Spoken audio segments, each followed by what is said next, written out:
l'époque où les fruits de la science menacent de mettre fin à toute vie humaine, où le capitalisme moribond semble capable de tout emporter avec lui, nous nous trouvons plus à même de vouloir découvrir les origines ultimes de ce cauchemar. I think that's part of it too. I mean, if they really understood what was happening in Ireland, they would get themselves sorted out and stand on the right side here, because we identify very closely in our struggle for equality and our struggle against oppression. In fact, the whole inspiration of our civil rights movement 10 years ago came from the black movement of America. And it looks to us from where we stand at home that our people are being oppressed with the active assistance of our people. We find that very sad. But this is where, power comes into it. I mean, upper class men oppress both men and they oppress women. Every man oppresses women. I mean, they have the chance to oppress the women they marry, their daughters. Looking kind of beyond that, then it would suggest that you would want a complete change in society. Definitely. Class change. Definitely. Si résister à la culture dominante est la dernière chance de nous sauver, alors nous avons besoin d'une culture de résistance. Bonjour à tous et à toutes, bienvenue sur le podcast de Floraison, saison 2. Floraison est un média autonome, autogéré par des stagiaires et qui veut défendre une culture de résistance écologique, féministe, antiraciste, antispéciste et libertaire. Je suis Maëlle, stagiaire pour le blog Floraison et aujourd'hui, accompagnée de Joséphine. Bonjour. Et Lauriane. Bonjour.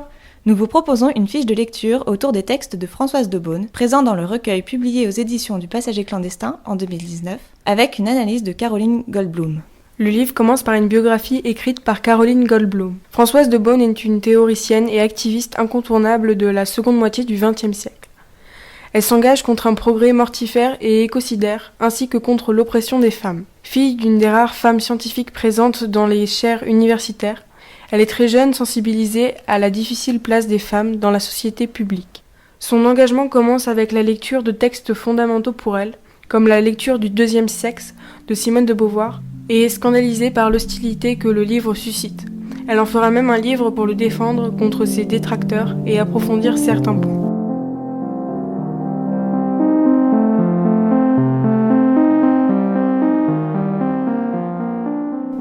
D'après ses propres dires, toutes les luttes ne font qu'une. Elle défend donc un féministe intersectionnel au croisement de l'écologie, des luttes sociales, du féministe et de la cause homosexuelle. Caroline Goldblum dit qu'elle est l'une des personnalités qui ont préparé et signé le manifeste des 343, paru le 5 avril 1971 dans le Nouvel Observateur. Féministe radicale, c'est une forte personnalité qui appartient à la génération du creux de la vague, trop jeune pour avoir connu le mouvement suffragiste du début du siècle, et plus âgée que la plupart des militantes du mouvement de libération des femmes. Elle est donc une figure pour le moins hors norme dans le mouvement. C'est un électron libre qui participe à certaines actions, à certaines revues, sans pour autant revendiquer une appartenance à un groupe plutôt qu'à un autre, rendant parfois son message peu lisible ou pour le moins inclassable. C'est grâce à l'effervescence et aux rencontres faites au MLF que Françoise de Beaune initie un groupe de réflexion non mixte baptisé Écologie Féminisme Centre.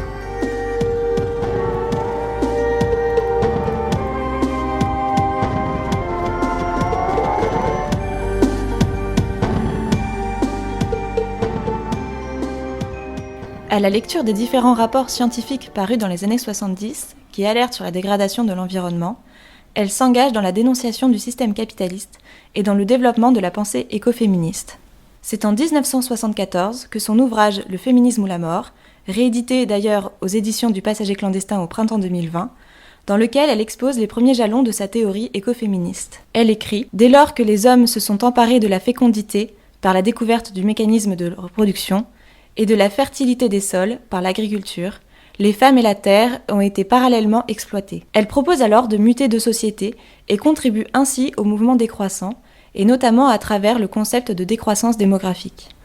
Pour Caroline Goldblum, l'écoféminisme défendu par de Beaune est un véritable projet de société dans lequel la lutte contre le capitalisme rejoint le féminisme et l'écologie. À la différence des féministes modernistes, de Beaune ne considère pas le travail salarié comme une libération pour les femmes. Il ne s'agit pas de pouvoir masculiniser les femmes pour arriver à une égalité, car elles seraient capitalistes et donc écocidaires. Elle écrit « Quelle oppression plus subtile et plus massive à la fois que celle qui consiste à manipuler les désirs et les besoins de l'autre, à lui dicter jusque dans sa révolte le modèle de sa conduite, en lui inspirant les appétits qu'il doit tantôt occulter, tantôt assouvir, en luttant pour y accéder, mais qu'il ne distinguera jamais de ceux de son oppresseur. Quelle possession plus totale que celle qui oblige l'opprimé à prendre l'oppresseur pour modèle et à reconduire ce qu'il veut renverser. Selon elle, il faut muter la société vers un projet de société écologique et féministe. Françoise de Beaune écrit « Les valeurs du féminin, si longtemps bafouées, jusqu'à attribuer au sexe inférieur, demeurent les dernières chances de survivance de l'homme lui-même. Il faudrait faire très vite. Encore plus que de révolution, nous avons besoin de mutation. »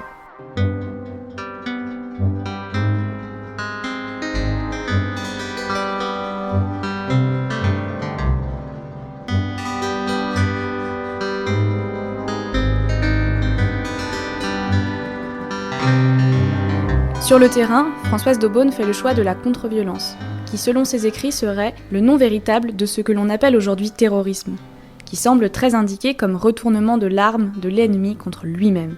Il va de soi que les attentats devraient être considérablement améliorés, ne visant que des points de rupture précis du front ennemi, économisant au maximum les vies humaines des personnes concernées, n'employant la prise d'otages qu'à bon escient et jamais avec n'importe qui, utilisant les moyens destructifs ou informatifs les plus hautement qualifiés pour supprimer les coupables les plus évidents ou instruire le plus grand nombre possible d'abuser du sens de cette guérilla humaine.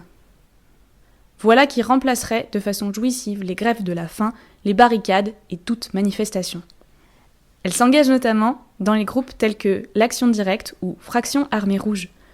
Son positionnement n'est pas que de la théorie, elle la met en pratique par exemple dans la lutte contre le nucléaire, surtout autour de la centrale de Fessenheim.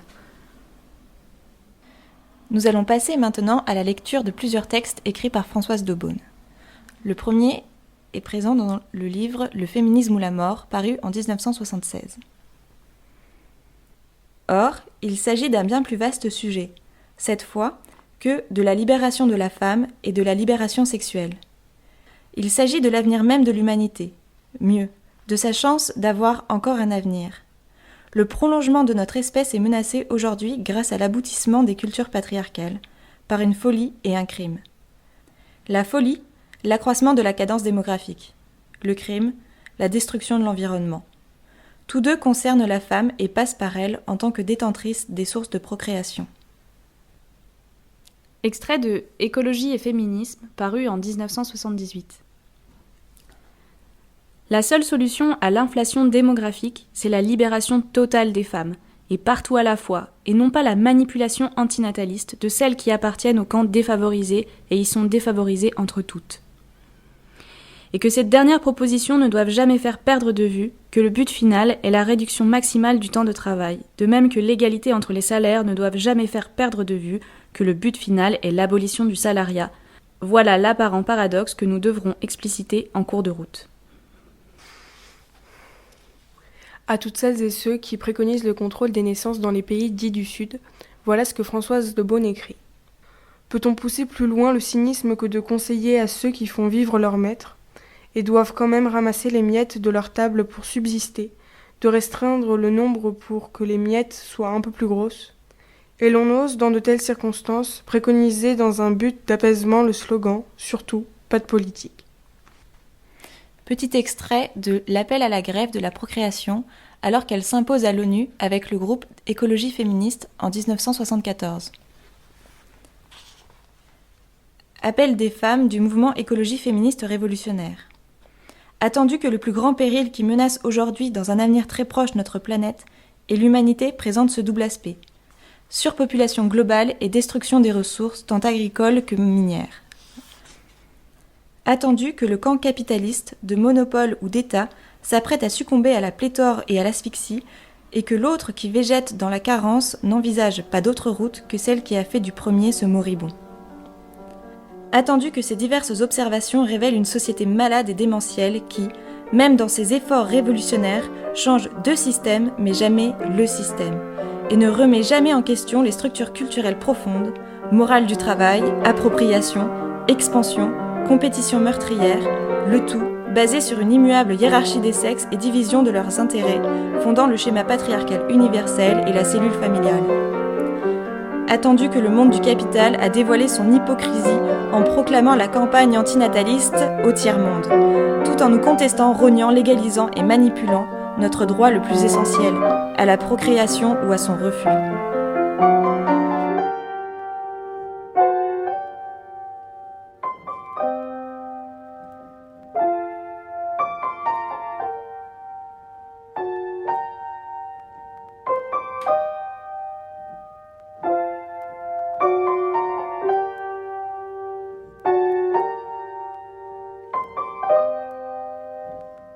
Nous, femmes du mouvement écologie féministe révolutionnaire, nous déclarons notre résolution de prendre en main, avec le contrôle de notre destin, celui de la démographie, en solidarité avec nos sœurs du tiers-monde, et notre volonté de traquer et combattre à tous les niveaux le système patriarcal, universel, qui cimente par notre oppression toutes les autres. Notre résolution particulière de combattre par tous les moyens l'instauration insensée de l'industrie nucléaire de fission, destinée non à remplacer certaines sources d'énergie, mais à alimenter la guerre et le profit et exigeant une société policière. Notre décision, à titre de premier avertissement, de proclamer et organiser une grève de la maternité d'1 an minimum dans les pays d'économie développée. Pour la grande majorité de nos signataires, qui sont en capacité de procréer et d'encourager les femmes des autres pays à nous imiter, afin de manifester leur pouvoir indispensable pour la continuation de l'espèce et de l'histoire, qu'aucune loi ne peut leur retirer.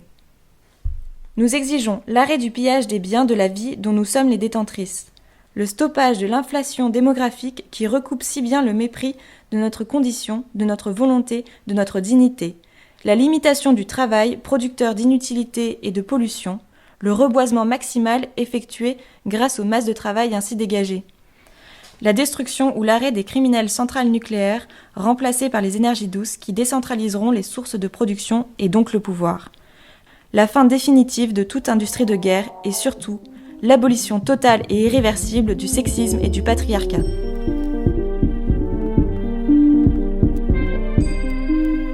Encore un extrait du Féminisme ou la mort. On le voit bien, nous ne plaidons pas du tout une illusoire supériorité des femmes sur les hommes, ni même des valeurs du féminin qui n'existent que sur un plan culturel et nullement métaphysique. Nous disons « Voulez-vous vivre ou mourir ?» Un dernier passage de écologie et féminisme. C'est pourquoi la cause des femmes est celle de l'écologie et de la métamorphose, d'un monde économique en une société anti-économique. Cette cause est celle de l'espèce humaine tout entière et non seulement de son avenir meilleur, de sa possibilité d'avoir encore un avenir. Merci à tous et à toutes d'avoir écouté ce podcast. Nous revenons vite pour parler de féminisme et d'écologie. Merci à toutes les personnes qui nous soutiennent sur Tipeee et pour tous vos messages. Ni Dieu, ni Maître, ni Marie, vive Françoise de Beaune.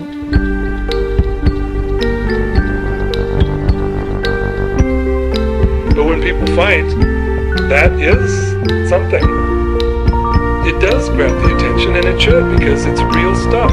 It isn't just this symbolic game of, oh, it makes me feel good, I have my sign and stuff. Well, I don't care about that. If it was not ineffective, I would much rather have a nice, polite, peaceful, nobody is put in danger, nobody gets hurt, no one gets arrested, nobody gets hit on the head by a cop, and not even a window is broken. Ideal, except it doesn't work that way. Il faut pas oublier que la première des violences, c'est celle que mon frère a subie. Aujourd'hui, la France est dans un délit de justice. On n'a pas le droit, on n'avait pas le droit de tuer mon petit frère. Mon frère n'avait pas le droit de mourir le jour de ses 24 ans. Ça fait 2 ans que mon frère a été tué. Les gendarmes n'ont toujours pas été mis en examen. C'est cette violence-là qu'il faut dénoncer. La violence appelle à la violence. Nous sommes devant les systèmes les plus puissants qui sont l'État et la justice, qui ont déclaré la guerre à la famille Traoré, qui ont fait des soldats malgré nous. Qui ont fait des soldats malgré nous. Our planet is dying. Actually, she's being drawn and quartered. We are on the verge of complete biotic collapse. And that is 500 million years of evolution gone. We are out of soil, we are out of species, and we are out of time. We really need to start thinking like a serious resistance movement, because this is a war. I know it's been going on 10,000 years. It feels like daily life. The lights are on, the cupboards are full, but this is a war. And if anyone is left to look back 100 years from now, they are going to wonder, what the fuck was wrong with us? That we didn't fight like hell when our planet was going down. Now you love something or you wouldn't be here. Whatever you love, it is under assault. Love is a verb. We've got to let that love call us to action.